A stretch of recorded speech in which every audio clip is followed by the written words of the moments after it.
इकरा हसन, जिनकी गिनती देश के सबसे युवा सांसदों में होती है, ये नाम सोशल मीडिया पर काफी सुर्खियों में रहता है। सिर्फ सोशल मीडिया पर ही नहीं बल्कि अब तो इकरा हसन की डिमांड देश भर में बढ़ गई है। उनकी लोकप्रियता इतनी ज्यादा है कि सपा उनको बड़े से बड़े कार्यक्रमों में ले जाती है, जहां वो पार्टी के लिए प्रचार करती नजर आती हैं। इकरा हसन जब भी कोई बयान देती है, कोई इंटरव्यू देती हैं, तो वो काफी ज्यादा वायरल होता है। उसके पीछे की वजह है उनका बोलने का अंदाज और उनकी सादगी। वहीं अब इकरा हसन ने संभल हिंसा पर एक बड़ा बयान दिया है। आपको बता दें कि समाजवादी पार्टी का एक डेलीगेशन आज संभल पहुंचा था, जहां हिंसा में जान गंवाने वाले लोगों के परिवार वालों से मुलाकात की। इसके बाद आर्थिक मदद के तौर पर 5-5 लाख रुपए का चेक भी दिया गया। डेलीगेशन की अगुवाई नेता विपक्ष माता प्रसाद पांडे कर रहे थे। डेलीगेशन में कैराना की सांसद और सपा नेता इकरा हसन भी थी। बता दें कि संभल में हिंसा के बाद सरकार जामा मस्जिद के सामने खाली पड़े जमीन पर पुलिस चौकी बना रही है, ताकि इलाके में सुरक्षा व्यवस्था को बनाए रखा जा सके।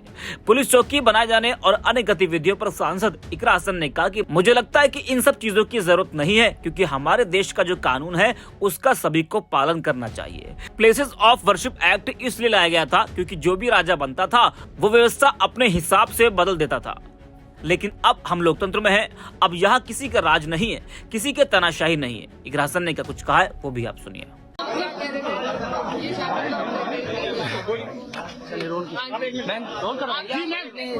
जी मैम, सबसे पहले आप यहाँ पहुंची है और डिस्ट्रिक्ट चेक डिस्ट्रीब्यूट किया है, क्या कहना चाहिए? देखिए, ये एक बहुत छोटी हमारी तरफ से, पार्टी की तरफ से मदद है।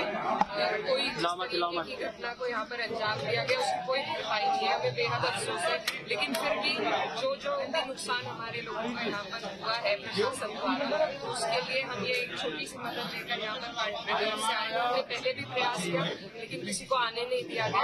आज हम लोग यहाँ आए हैं, हम पीड़ित परिवार से मिले, उनसे बात करी और उनके दुख में शरीक होने का हमें आज मौका मिला। और जो यहाँ पर हुआ है ये हमारे लोकतंत्र पे काला था। पीड़ित परिवार की तरफ से आपको क्या बताया गया, क्या कहा गया, किस तरह से हुआ था? वो अपना दुख जाहिर कर रहे थे, जिस तरीके से उनके साथ यहाँ पर कोई उनके लोगों का लेना देना नहीं था। अभी नसीम जी, उनकी माता जी, नसीम जी जिनकी हत्या हुई है, उनकी माता जी मुझे बता रही थी कोई उनका लेना देना नहीं था। मोबाइल समोसे की दुकान यहाँ पर गए थे और यही मिली कि उनकी गोली मारकर हत्या कर दी गई। तो इस तरीके से देखिए, जाना सभी को है, लेकिन जब देश की व्यवस्था और जिन लोगों पर हमारी सुरक्षा की जिम्मेदारी है, जब उनके हाथों से ऐसी कोई चीज होती है तो दिल बहुत होता है। मस्जिद के सामने जो जमीन थी उसके ऊपर पुलिस चौकी बनाई जा रही है।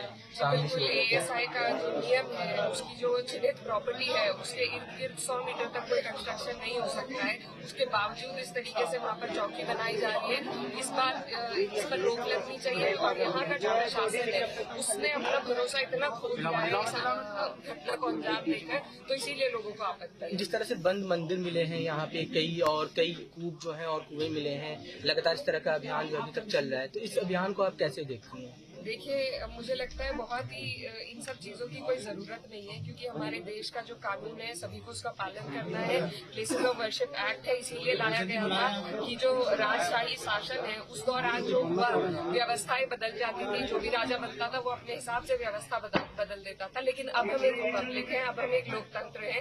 अब यहाँ पर किसी का राज नहीं है, किसी की तानाशाही नहीं है। तो अब जो नियम कानून किताब में लिखे गए हैं उसी हिसाब से सबको चलना पड़ेगा, संविधान के हिसाब से। और संविधान में वर्शिप एक्ट है, तो जो चीज जहाँ पर 47 में थी, जो भी गिरजाघर, जो भी मंदिर मस्जिद था, वो उसी हालात में। मैम, जो यूपी सरकार के एक मंत्री हैं, वो जो मौजूदा सांसद हैं संभल के, उनके लिए कह रहे हैं कि अगर वो नहीं संभले तो आजम खान जैसा हाल होगा। उस बयान को आप कैसे देखते हैं? लगातार इसी तरीके से थ्रेट देने का काम राज्य सरकार कर रही है, उसके पर कार्रवाई की जा रही है।